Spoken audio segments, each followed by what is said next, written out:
A'udzubillahiminasyaitonirrajim. Bismillahirrahmanirrahim. Assalamualaikum warahmatullahi wabarakatuh. Kelana Yuta Channel mempersembahkan cerita silat pedut di Katemangan Dauhan episode yang ke-45. Selamat mendengarkan. Sementara itu, waktu pun telah berganti malam seiring dengan timbul dan tenggelamnya matahari dari peraduannya. Perkembangan keadaan di Katemangan Dauhan nampaknya semakin menjadi matang sesuai dengan apa yang direncanakan Jatmiko dan pamannya. Meskipun sejauh ini belum terlihat perubahan-perubahan yang menyolok bahwa Katemangan Dauhan akan menjadi pusat dari sebuah rencana besar yang mendebarkan, tetapi tanda-tanda yang menjadi isyarat dari persiapan semacam itu nampaknya mulai dapat dirasakan oleh penghuni Padukuhan Dauhan. Sejauh ini Jatmiko dan Kiwilogo memang masih cukup berhati-hati dalam melaksanakan setiap tahapan yang telah disusun dan direncanakannya. Tentu, keduanya tidak bisa mengabaikan begitu saja bahwa Ki Temang Dauhan sendiri ternyata belum juga membuat keputusan yang pasti dengan sikap mereka. Keduanya beranggapan bahwa menguasai Katemangan Dauhan merupakan langkah penting bagi keseluruhan rencana mereka karena Katemangan Dauhan akan menjadi titik tolak sekaligus menjadi pusat dari seluruh pergerakan mereka. Sementara itu, Ki Temang Dauhan benar-benar telah mengurangi keterlibatannya secara langsung pada persoalan sehari-hari di Katemangannya. Ki Temang Dauhan lebih mengkhususkan diri untuk terus mengikuti perkembangan yang terjadi di Katemangannya dalam persoalan yang terkait dengan gagasan dari kedua tamunya. Ki Temang Dauhan menyadari bahwa sikap lunaknya selama ini memang telah menumbuhkan kesan seolah-olah ia telah menerima gagasan yang dilontarkan oleh Jatmiko. Dan Ki Temang Dauhan tidak keberatan kalau sikapnya tersebut diartikan oleh para penghuni Katemangan sebagai sebuah bentuk dukungannya kepada Jatmiko. Namun, di balik sikap Ki Temang yang demikian, sebenarnya ada gejolak yang bergemuruh di dalam dadanya. Meskipun Ki Temang memilih untuk menuntut rapat-rapat apa yang sebenarnya bergejolak di dalam dadanya itu. Ki Temang meyakini bahwa apa yang menjadi sikapnya selama ini merupakan sikap terbaik yang mesti dilakukannya. Setidaknya, Ki Temang Dauhan telah membuat pertimbangan-pertimbangan yang matang berdasarkan pada perhitungannya atas beberapa kemungkinan yang terjadi bagi Katemangannya.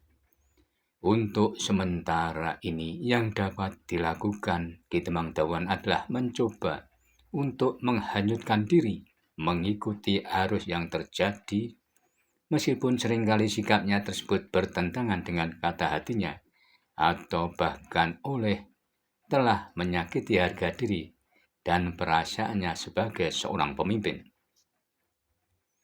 Dalam keadaan dan suasana yang demikian, Ki Temang Dauhan memutuskan untuk secepatnya membicarakan persoalan tersebut secara lebih terbuka dan lebih terinci dengan Kiwilogo. Ki Temang menganggap bahwa saat ini waktunya memang telah tiba untuk mengetahui keseluruhannya secara lebih lengkap atas apa yang direncanakan oleh kedua tamunya tersebut. Ki Temang Dauhan mengetahui bahwa Kiwilogo ataupun juga Jatmiko tentu juga telah menunggu sikapnya yang pasti.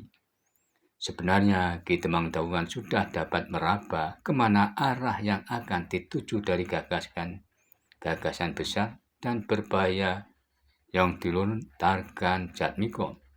Namun Ki Temang Dauhan menganggap ada beberapa persoalan yang masih ingin diketahuinya agar dirinya mempunyai gambaran yang lebih utuh keseluruhan rencana dari Kiwilogo dan Jatmiko. Setidaknya, Ki Demang Dawuhan ingin mengetahui sekaligus memastikan apakah Jatmiko dan Ki Wilogo adalah sosok utama atau barangkali ada nama-nama penting lainnya yang ada di belakang keduanya. Demikianlah dalam satu kesempatan yang dianggap tepat, di sore hari yang cerah, Ki Demang mengundang Ki Wilogo datang ke rumahnya. Ki Demang Dawuhan sengaja tidak menyertakan Jatmiko maupun anaknya sendiri, atau juga berbau yang lainnya dalam pembicaraan tersebut, karena Ki Demang Dawuhan menganggap ia akan lebih leluasa membicarakan persoalan tanpa melibatkan orang lain. Ki Wilogo sendiri nampaknya dapat menangkap isyarat tersebut. Keinginan Ki Demang Dawuhan untuk berbicara dengan dirinya tanpa melibatkan siapapun nampaknya menjadi sebuah isyarat bahwa Ki Demang masih ingin membatasi apa yang akan dibicarakannya. Saat ketika keduanya telah berada di salah satu ruangan, terdengar Ki Demang Dawuhan mengutarakan keseluruhan maksudnya, serta menanyakan beberapa hal yang terkait dengan perkembangan keadaan di Kademangan Dawuhan. Dengan penuh kehati-hatian serta dalam nada yang penuh kesungguhan, Ki Demang Dawuhan menanyakan berbagai persoalan yang berkaitan dengan rencana yang digagas oleh Jatmiko dan Ki Wilogo sendiri. Beberapa saat setelah Ki Demang menyelesaikan seluruh perkataannya, terdengar Ki Wilogo berkata memberikan tanggapannya. Ki Demang, nampaknya saat ini memang menjadi waktu yang tepat bagi Ki Demang untuk membicarakan persoalan ini secara lebih rinci dan menyeluruh. Demikianlah Ki Wilogo. Aku tidak akan berdiam diri selamanya menyikapi perkembangan yang terjadi, sementara suasana batin Kademangan ini justru telah mengalami pergeseran, jawab Ki Demang Dawuhan. Sambil menganggukkan kepalanya, Ki Wilogo berkata, dari manakah aku harus memulai penjelasanku untuk menjawab pertanyaan-pertanyaan Ki Demang? Sesaat Ki Demang terdiam mendengar pertanyaan Ki Wilogo. Namun tak lama kemudian terdengar Ki Demang berkata, kenapa Ki Wilogo tidak memulainya dengan membuka saja jati diri sebenarnya dari Angger Jatmiko maupun Ki Wilogo sendiri? Ki Wilogo terlihat mengerutkan dahinya mendengar perkataan Ki Demang. Lalu katanya, apakah dengan demikian sebenarnya Ki Demang telah mengetahui bahwa selama ini nama-nama yang kami pergunakan bukanlah nama yang sebenarnya? Aku hanya menduganya saja, jawab Ki Demang singkat. Apakah pertanyaan Ki Demang akan jati diri sebenarnya dari Angger Jatmiko menjadi penting artinya dalam persoalan ini? Bertanya Ki Wilogo. Apakah Ki Wilogo masih menganggap wajar kalau ada dua orang pengembara tiba-tiba saja telah memunculkan gagasan besar yang mempunyai berkaitan langsung dengan kekuasaan saat ini? Berkata Ki Demang dengan nada bertanya. Setelah berdiam beberapa saat, Ki Wilogo menjawab, baiklah Ki Demang, aku tidak akan mengingkarinya bahwa selama ini aku memang masih menyembunyikan diriku yang sebenarnya. Namun apa yang aku lakukan tentu mempunyai alasan tersendiri. Siapakah jati diri sebenarnya Angger Jatmiko dan juga Ki Wilogo sendiri? Bertanya Ki Demang seolah tidak menghiraukan alasan yang dikemukakan Ki Wilogo. Ki Demang, kata Ki Wilogo, semoga apa yang akan aku sampaikan ini dapat Ki Demang pergunakan sebagai bahan pertimbangan agar Ki Demang mempunyai kemantapan untuk menentukan sikap selanjutnya. Berkata Ki Wilogo. Leluhur Angger Jatmiko berasal dari Kediri. Di lingkungannya Angger Jatmiko lebih dikenal dalam gelarnya sebagai Raden Janatu Probosworo, seorang pemuda yang sebenarnya mempunyai garis keturunan dengan bangsawan yang pernah menjadi bagian kekuasaan pada masa pemerintahan sebelum Demak. Aku sendiri menjadi saksi yang bisa mempertanggungjawabkan kebenarannya, karena aku adalah salah seorang yang pernah tinggal di dalam lingkungan yang sama dengan Angger Jatmiko di masa kanak-kanaknya. Sementara aku dikenal dalam sebutan Ki Ajar Astomurti. Aku adalah pemomong Raden Janatu Prabaswara sejak masa kecilnya.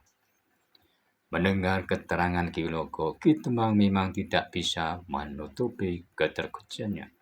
Meskipun selama ini Ki Temang telah mempunyai dugaan bahwa kedua tamunya tentu bukanlah orang-orang kebanyakan, namun Ki Temang tidak menyangka bahwa anak muda yang bernama Jatmiko itu ternyata mempunyai tes-tesan darah kebangsaan. Untuk sesaat, Ki Temang memandangi Ki Wilogo yang duduk di hadapannya, seolah Ki Temang ingin meyakinkan bahwa apa yang telah didengarnya tersebut benar adanya. Lalu Ki Temang berkata, "Bukankah penguasa terakhir dari Kediri sebelum Demak lahir adalah Ronowijoyo yang juga bergerak Girindra Wardono?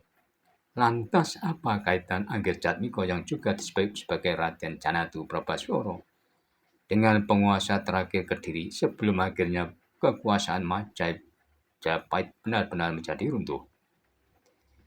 Leluhur Raden Janatu Prabaswara adalah seorang rakyat mantri di masa kekuasaan Majapahit akhir yang berkedudukan di Kediri.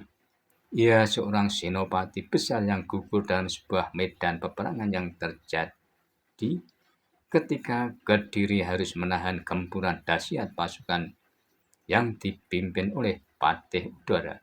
Jawab Ki Wilogo memberikan penjelasannya. "Ki Wilogo," kata Ki Temang Dauhan, "aku tentu akan mempercayai apa yang Ki Wilogo sampaikan berkaitan dengan jati diri Angger Jatmiko, karena aku memang tidak mempunyai alasan untuk dapat membantahnya." Ki Temang dapat menelusuri keberadaan dari apa yang telah kukatakan. Bahkan kalau Ki Temang menghendakinya, Ki Temang dapat membuktikannya secara langsung. Beberapa leluhur Angger Jatmiko saat ini masih tinggal dan menetap di Kediri. Jawab Ki Wilogo seolah ingin meyakinkan keterangan yang disampaikan kepada Ki Temang Dauhan. Sambil menggelengkan kepalanya, Ki Temang Dauhan berkata, "Aku tidak perlu melakukannya karena aku telah mempercayai sepenuhnya keterangan dari Ki Wilogo." Lalu katanya, "Saat ini persoalan penting lainnya yang ingin aku ketahui adalah bagaimanakah sebenarnya Ki Wilogo dan Angger Jatmiko akan mewujudkan gagasan-gagasan yang sebagiannya justru sudah mulai dirasakan oleh Kademangan ini. Baiklah Ki Temang, aku akan menceritakannya. Meskipun demikian, aku memerlukan untuk memberitahu atau lebih tepatnya menggarisbawahi pertanyaan Ki Temang sebelumnya, bahwa kenyataan tentang jati diri sebenarnya dari Angger Jatmiko justru menjadi bagian penting dari seluruh cita-cita yang ia ingin wujudkan. Terlihat Ki Wilogo membetulkan letak duduknya, lalu kembali menyambung kata-katanya.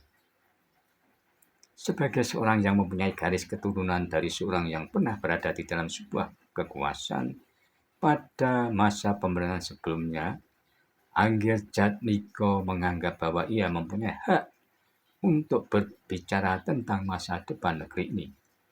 Apalagi setelah Angger Jatmiko melihat satu kenyataan bahwa pemerintahan yang sekarang ternyata semakin kehilangan kewibawaannya.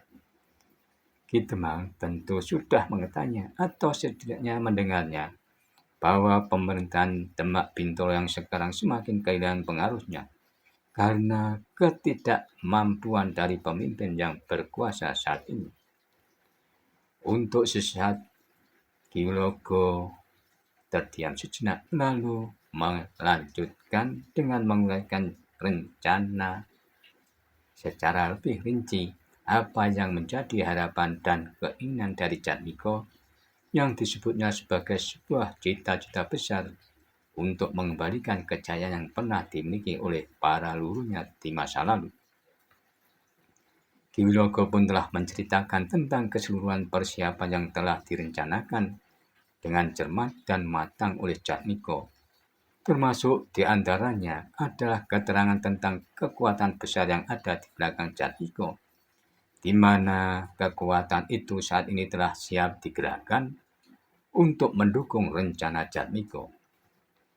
Saat ini kekuatan itu sudah berada di suatu tempat. Angger Jatmiko tinggal menunggu sikap dari Ki Temang. Apabila Ki Temang telah menyatakan sikapnya secara terbuka untuk memberikan dukungannya, maka pasukan itu akan mulai digeser di Kademangan ini. Kekuatan itulah yang akan dipergunakan oleh Jatmiko untuk menghadang perjalanan Sultan Demak Bintoro ketika Sultan melakukan lawatannya ke timur.